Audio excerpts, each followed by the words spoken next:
Bienvenue à tous. Welcome to Reporters. I'm Mark Owen. In this edition, life under the threat of the conflict in Ukraine. Our team has been to Mariupol, the fishing port on the Black Sea, where people are trying to live their lives just a few kilometers from the front line of the ongoing conflict. There may be a ceasefire agreement, but there have been deaths since the Minsk Accord. In East Ukraine, there's a state of constant standby. Our international affairs editor, Rob Parsons, and our reporter, Johan Bodan, went back to Mariupol. They bring you a close-up look at how ordinary people are trying to cope. You'll see it's through unity, teamwork and faith. Our report begins with the National Guard and a woman leading training exercises, preparing to defend their territory.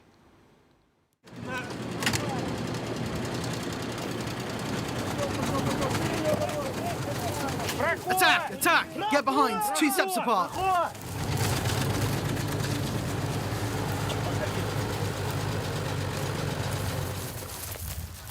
Victoria is a veteran of last year's revolution in Kiev and a rare female commander of Ukraine's National Guard, reservists under the Interior Ministry.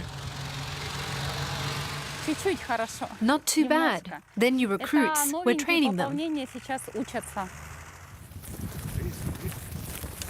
Next exercise, how to dig a trench under fire. First of all, you need to mark out a line. Don't think you're on the beach to get a suntan. You don't have much time. You'll soon be digging like tractors. To train him properly, we need someone firing over his head. What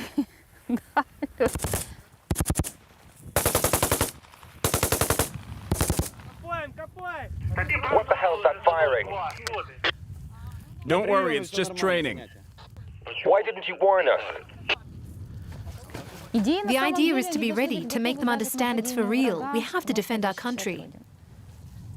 For several months, the Ukrainians have been preparing for an attack on Mariupol by Russian-supported separatists. Multi-lines of defense and endless trenches. The city is the jewel in the crown of southeastern Ukraine, a port that leads to the Black Sea and the Mediterranean, and 2 of the biggest steelworks in Europe. The separatists make no secret that they want it. Azov Steel, like its twin Ilyich, is a colossus of Ukrainian industry. The factory works 24 hours a day. It's non-stop.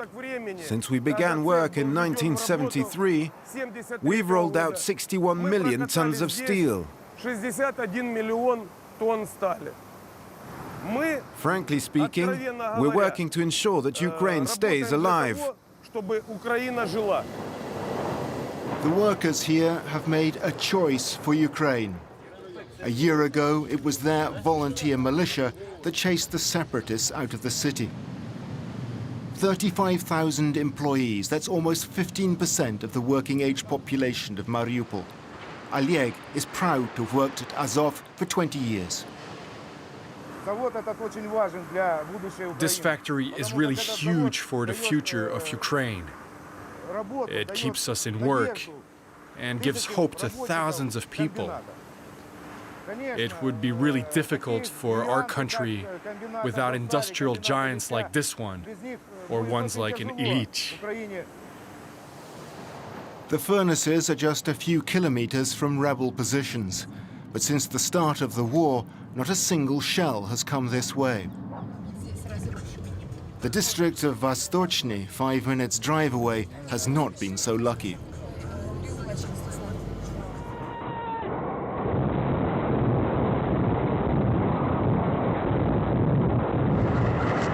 On January 24th last year, a hail of Grad rockets fired by the separatists slammed into the district. In less than a minute, 31 people lay dead and 97 wounded. Afina works for an NGO that's helping the victims rebuild their lives. Hello, how are things? Okay. How have you been since the attack? Barely existing. I'm living with my parents for now. Shall we go and see the house? This was our bedroom, and that one was my daughter's. The shell came through here while she was on the sofa watching TV. So when the shell exploded, she was in the room? No, she had run outside just before. Afterwards, I asked her why, because it was before the explosion. She told me she heard a noise coming and thought it was scary. My dad says it's impossible that she heard the rocket because it came so quickly. He says an angel took her by the hand and led her out of the house. Where was your husband? He was doing his morning exercises like he always did from 9 to 10. He had his weights in the courtyard. You can see the hole made by the shell that killed him. I understand that I can't bring my husband back, but I want to rebuild my house at least. I asked the mayor's office if they could help me financially, but they said forget it. No one can afford costs like that. Like most of the victims of the attack on Vostochny, Tanya feels abandoned. The city authorities are conspicuous only by their absence. The changes we hoped for aren't happening. So we have to do something ourselves at local level, which is why we've set up our initiative group. We're keeping a close watch on local government and stopping it stealing the city budget. Money has to be spent on helping people in this district. Afina's voluntary organization relies on donations. In Vostochny, it focuses on replacing windows damaged in the bombardment. 4 months after the attack, the work is still non-stop.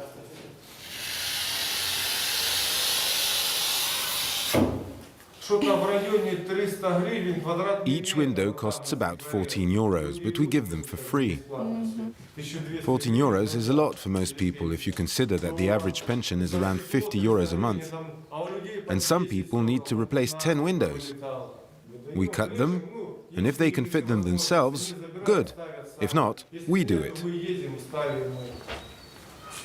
Vladimir and his team have already installed more than 1,000 windows, but their order book is still full. They've promised to carry on until they've finished the last one.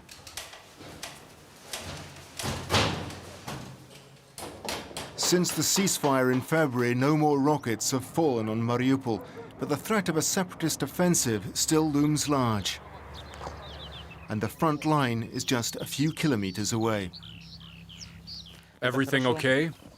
Sasha belongs to the 37th Mechanized Infantry Battalion of the Ukrainian Army. His unit has been defending this position for 5 months.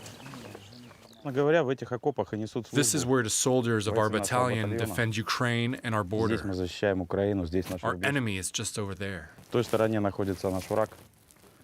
As you can see, the men are just ordinary guys who just want a normal life. And before the war, they all had jobs.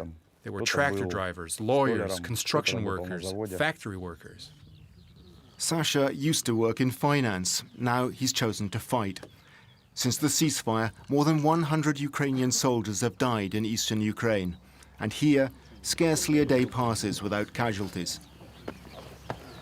It's quiet now, although we heard explosions when we got here. Their task is to defend the coastal strip along the Sea of Azov. In happier times, it was a holiday resort.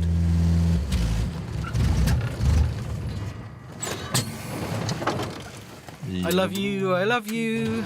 Our jeep is betraying its age.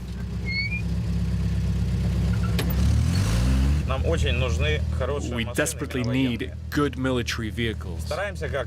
We do our best to repair these old Soviet-era jeeps. It's knackered.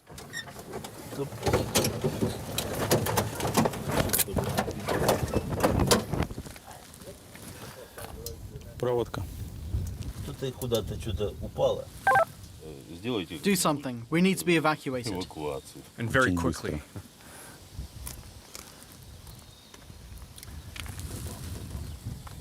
The separatists are just beyond the top of that hill.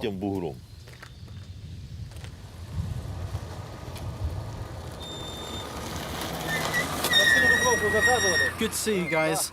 The engine caught fire.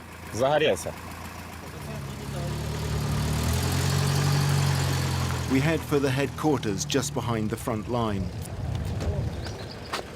It's shared by the Ukrainian army and the volunteer forces fighting alongside them.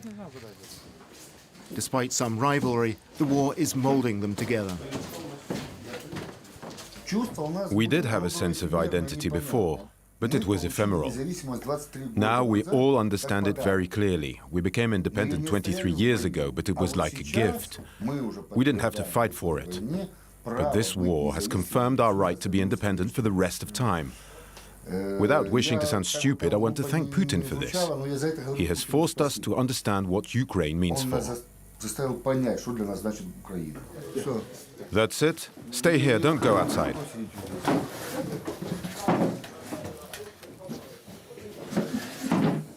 Our sector has come under attack. It hit just in front of us. It hit about 40 or 50 meters from here. Where? Just down the road. Where exactly? Just beyond the house. Wait a second, down the road from here, that way?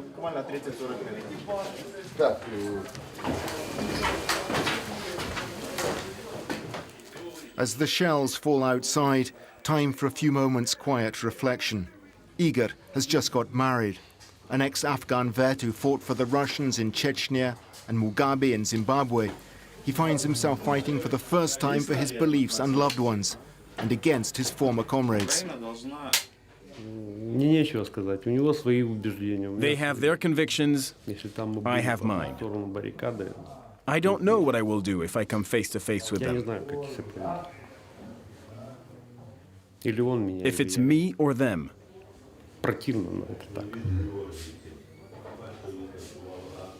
It's tough. This war is so difficult.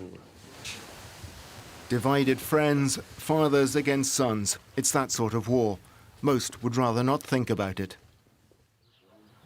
It's been a long night. It was more or less calm. We suppressed their fire a little. How? Successfully. For the most part, the sound of artillery is just a distant rumble in Mariupol. Like everyone else here, Katya is used to it now. A single mother, she's bringing up her daughter Tanya with the help of her father. Dad, did you bring the car out? Come on, let's get a move on. Let's go. That's the bomb shelter, but it's always locked. Katya does a good job of keeping up appearances. Despite the proximity of war, the rituals of daily life remain unchanged. She drops Tanya off at school as usual, but she can never shake off the fear. Of course I'm scared. Not a day passes without my friends and I talking about it. There are constant unattributed rumors flying about that we'll be attacked on this or that date, and people believe them. I don't think my country's defended. If it was, we wouldn't be in this situation.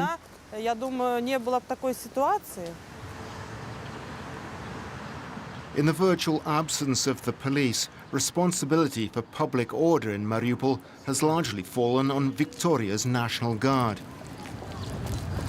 Look at what he's doing over there. God forgive him.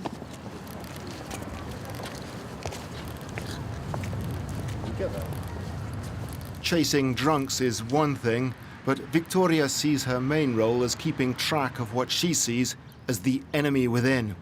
Mariupol is a divided city. Many people here still support the separatists. The important thing here is that people see that order is being maintained.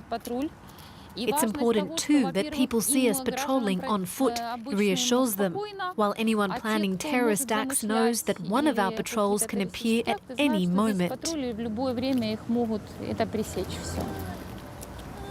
End of the patrol and not a terrorist in sight. Just a boy with a broken arm.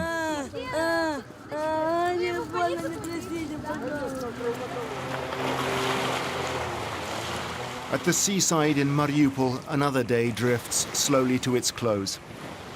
They come here to forget.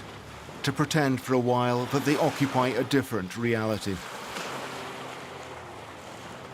Fishing is sacred. But even here, the war is never far away. While the anglers tease the fish, they do so sometimes to the accompaniment of gunfire. Can you hear the firing here? Yes, you can hear the artillery really clearly. Do you see that big hill on the horizon? That's the front line. You can often see smoke when they're firing. Even the fish react to the explosions. They flee when they feel them. We're hoping for peace, hoping with all our hearts. Because we all need peace, including the military. And the elderly. And everyone has a family, everyone has children. Will it end soon? Yes, I think so. It'll end soon. And do you see a way out? A way out? Yes, I think we'll stay part of Ukraine. Hope, then, has not yet died. But Mariupol's future, like that of Ukraine's, is still in the balance. Towards what sort of country are these people heading, these teachers, these factory workers and fishermen?